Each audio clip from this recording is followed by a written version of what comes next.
Hello student, welcome back. आज की class में हम एक्सरसाइज 7.3 स्टार्ट करेंगे और क्वेश्चन नंबर 1 के फर्स्ट और सेकंड पार्ट सॉल्व करेंगे। ठीक है, चलिए स्टार्ट करते हैं।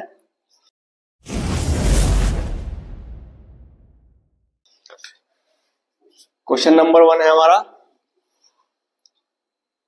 त्रिभुज एबीसी और त्रिभुज डीबीसी एक ही आधार पर बीसी पर बने दो समद्विबाहु त्रिभुज इस प्रकार हैं।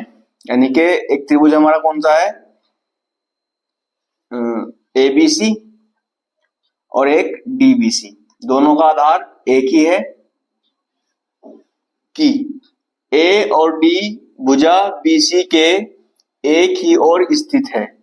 भुजा ए और डी, ठीक है, ए और डी, ये वाली भुजा, ठीक है, एक ही ओर स्थित है। यदि एडी को एडी बढ़ाने पर, हमने जब एडी को बढ़ाने पर बीसी को पी पर प्रतिच्छेद करती है। जब हमने इसको बढ़ा दिया तो बीसी को बिंदु पी पर प्रतिच्छेद करती है। तो दर्शाइए कि, पहला पार्ट हमें सोल्व करना है कि त्रिभुज एबीडी, त्रिभुज एबीडी, ये वाला त्रिभुज एबीडी, ठीक है, ये वाला त्रिभुज हमें सर्वागम सिद्ध करना है एसीडी के, यानी कि इस त्रिभुज को और इस त्रिभुज को हमें सर्वागम सिद्ध करना है। ठीक है, चलिए सबसे पहले हमें क्या दिया हुआ है, हम चलेंगे पहले त्रिभुज एबीडी और एसीडी में। त्रिभुज एबीडी व त्रिभुज एसीडी में, ठीक है। अब देखिए, हमें AB बराबर दिया है AC के, क्योंकि क्वेश्चन में कहा है कि समद्विबाहु त्रिभुज है तो दोनों भुजाएं बराबर होंगी। इसको लिख लेंगे हम, AB बराबर है AC के, ये हमें दिया है। ठीक है, दूसरी बात, ये जो BD और DC है यही बराबर होंगी, क्योंकि दो त्रिभुज बने हुए हैं ABC और DBC। ये जो हमारा DBC त्रिभुज है, इसकी भी, ये भी समद्विबाहु त्रिभुज दिया हुआ है हमें, तो ये भुजा भी क्या होंगी, बराबर। ठीक है, इसको भी लिख लेंगे BD बराबर DC, BD बराबर है DC के, ये भी हमें दिया है। ठीक है, चलिए दो साइड मिल गई। अब देखिए, जो हमारी AD लाइन है, AD उभयनिष्ठ भुजा होगी, क्योंकि इसमें भी आती है और इसमें भी। इसको भी लिख लेंगे AD बराबर AD, AD बराबर AD। इसका कारण देंगे आप उभयनिष्ठ भुजा, उभयनिष्ठ भुजा। ठीक है, अच्छे से लिख देते हैं, उभयनिष्ठ भुजा। ठीक है, अब हो गया हमारे पास side side side, side side side सर्वाग समता नियम से त्रिभुज एबीडी सर्वागसम हो गया त्रिभुज एसीडी के, एसीडी के।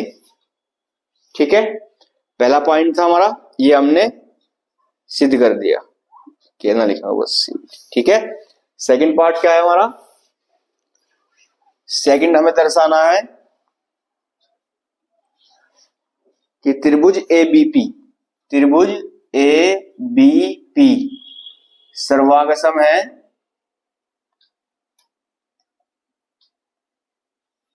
त्रिभुज एबीपी सर्वागतम है त्रिभुज एसीपी के। त्रिभुज एबीपी, ये वाला त्रिभुज इस वाले त्रिभुज के सर्वागसम सिद्ध करना है। ठीक है, चलिए पहला पॉइंट हमने सिद्ध कर दिया। आप चलेंगे दूसरे पार्ट की तरफ। दूसरा पार्ट है हमारा, हम चलेंगे त्रिभुज एबीपी व त्रिभुज एसीपी में। ठीक है, त्रिभुज एबीपी व त्रिभुज एसीपी में। त्रिभुज एबीपी में AB बराबर AC में दिया हुआ है, इसको लिख लेंगे ए बी बराबर ए सी है, ये हमें दिया है। ठीक है, एक चीज हो गई। दूसरी चीज क्या लिखेंगे इसमें हम, यहां पर हमने सिद्ध किया कि त्रिभुज ए बी डी सर्वागसम है त्रिभुज ए सी डी के। ये वाला त्रिभुज हमने सर्वागसम सिद्ध कर दिया, तो ये वाला एंगल इस वाले एंगल के बराबर होगा। ठीक है, इसको नाम दे देते हैं हम ए और इसको B. Angle A angle B के बराबर होगा। ठीक, क्योंकि ये सीपीसीटी से, यहां पे लिख लेंगे इसको, एंगल ए बराबर होगा, स्मॉल लेटर लिखे, एंगल ए बराबर होगा एंगल बी के। ठीक है, कारण रहेगा सीपीसीटी। ठीक है, एंगल ए बराबर है एंगल बी के, तो यहां पर हम लिख लेंगे इसको भी, एंगल ए बराबर है एंगल बी के। इसको लेट्स समीकरण नंबर 1 मान दे देते हैं, समीकरण नंबर 1। ठीक, और फिर यहां पे हम कारण दे देंगे समीकरण 1 से। ठीक है, एंगल ए बराबर हो गया एंगल बी के, साइड मिल गई, एंगल मिल गया। और देखिए जो ए पी भुजा है हमारी पूरी की पूरी ए पी, इस वाले पे एंगल में आती है और इस वाले में भी आती है, तो ये बराबर होगी angle A P, sorry A P बराबर ए पी।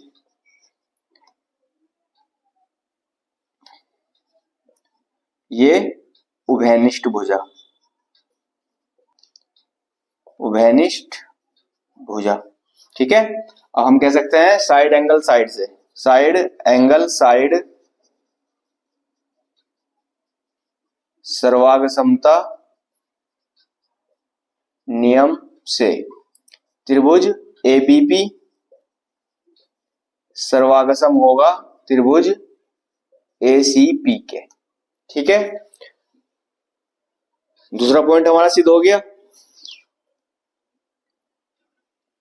जिस तरह हमने इन दो त्रिभुजों सर्वागसम सिद्ध किया था, फिर हमें एंगल ए और एंगल बी का काम पड़ा था, इसी तरह इसमें हमें काम पड़ेगा थर्ड पार्ट में इस वाली रेखा का।